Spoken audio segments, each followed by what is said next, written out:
So ஒரு typical international student பிஸியா இருக்கும் போது என்ன சாப்பிடுவாங்கிறதா இந்த vlogல நீங்க பார்க்க போறீங்க. Come let's get it. So இன்னைக்கு I'm going to try this pav bhaji mix. ஒரு பாவ் பாஜி நான் வெளில சாப்பிட்டேன் அப்படின்னா எவ்வளோ வருது? 7 pounds.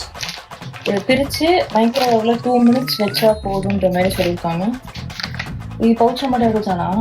பவுச் தானே போட சொல்லியிருக்காங்க.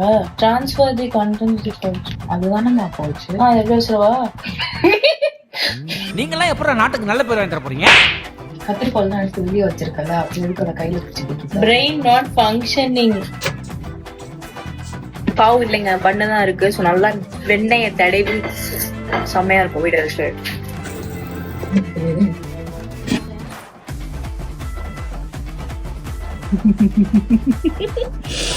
நல்லா இல்லையா? இந்தியாவுக்கே போய் ஸ்ரீ மிட்டாயில போய் தின்னுக்கிறேன். ரெடிமேட் மிக்ஸை நம்பி வாங்க இப்பதான்.